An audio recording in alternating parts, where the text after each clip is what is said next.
Welcome to YBCA Now, the monthly arts magazine powered by YBCA. I'm your host, Darren DeLeon. In today's episode, we learn about Cynthia Hopkins' quest to save the universe. We dare to take an insight into the life of Butoh master Kazuo Ohno. We meet provocateur and creator of social chants, Yoshua Okón. We sit down with Cynthia Hopkins to discuss the success of failure, or the failure of success, her third and final installment of this epic folktale.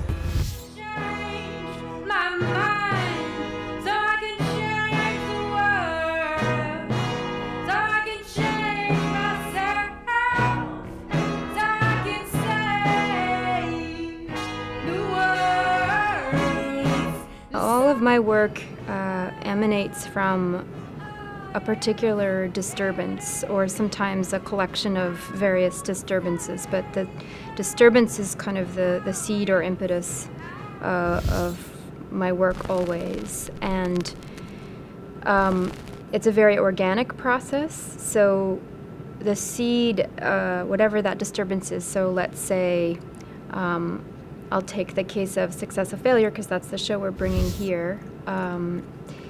My own mortality was really the disturbance that I was trying to come to grips with, and also my own mortality and the mortality of my species, my race. And I was interested in what might happen to the human race in the future.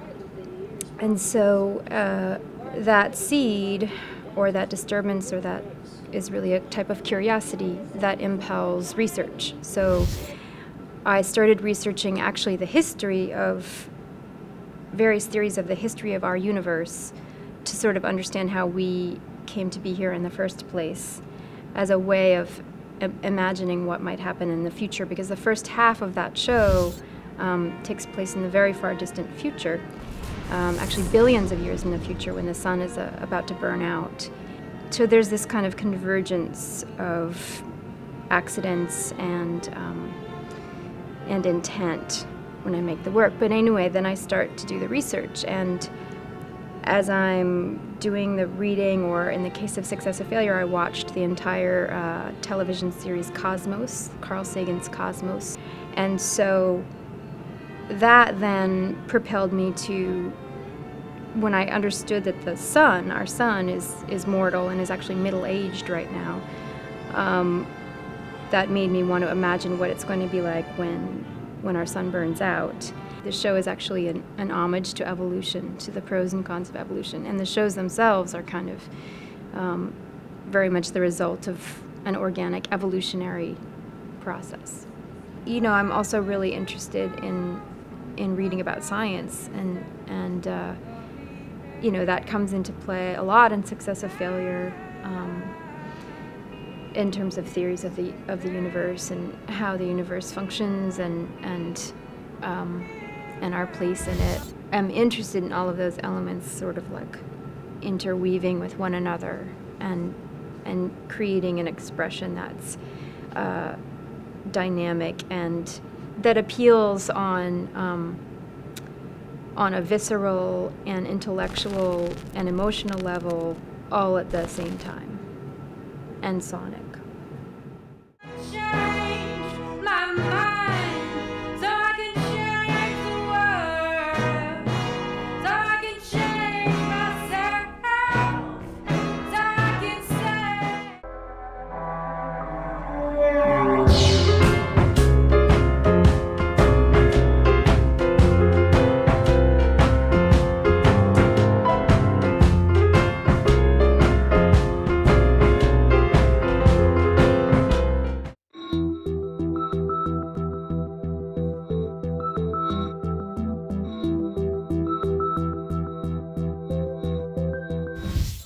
We sit down with Calvin Souther and remember Butoh master Kazuo Ohno. We are joined by film video curatorial assistant Calvin Souther, who will be presenting films about Butoh in November. Can you tell us a little bit about those films? So we've got a series of films, 6 films total. There'll be some biography of Kazuo Ohno, and we'll have other films including just performance footage, and also a documentary about the history of Butoh, in conjunction with performance arts program of Sankaijuku, which is a Buto dance company from Japan. They'll be performing here. Who was Kazuo Ohno? He was sort of one of the founders of the Buto movement. He died this past year at 103 years old. He was taken in a POW during the war, the Second World War, and that influenced sort of his creative output later in life. Buto was very much a response or a product of what had happened to Japan during the Second World War, and this was sort of a response in trying to sort of reclaim Japan's creative identity and to provide something like another creative output, an original Japanese creative output to the world. The art is focused a lot around existentialism and even a lot of like German expressionism.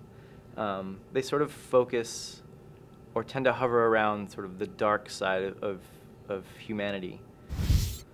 You can visit ybca.org to get more information about these November screenings.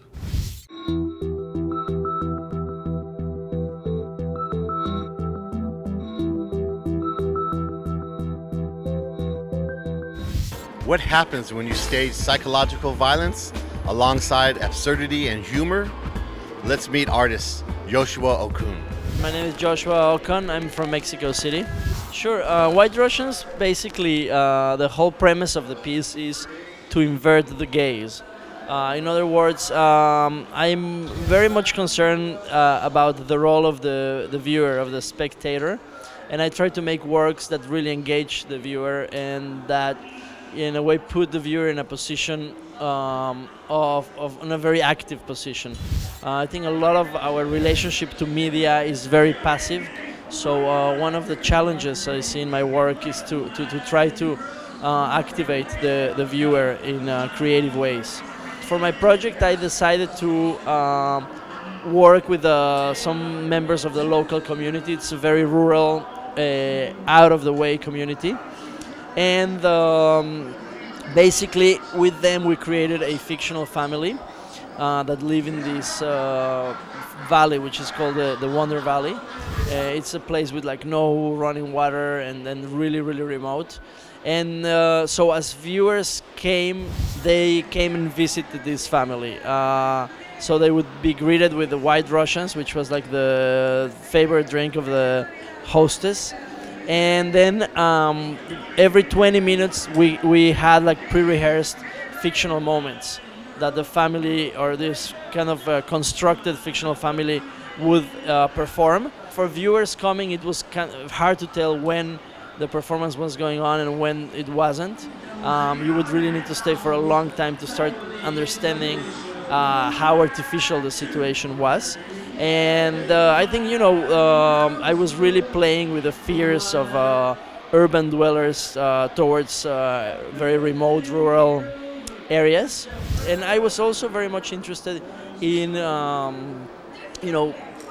bringing together these two very different cultures, which is like the urban and the rural culture. Like we usually speak in terms of cultural differences.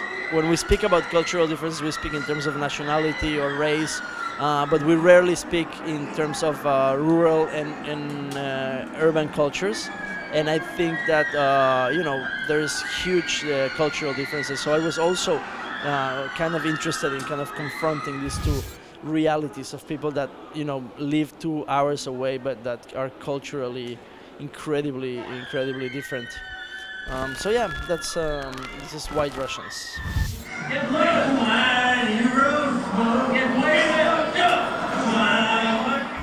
That's going to do it for this episode of YBCA Now. You can become part of the Facebook or Twitter community by visiting ybca.org. I've been your host, Darren DeLeon, and remember to keep contemporary art at the heart of community life.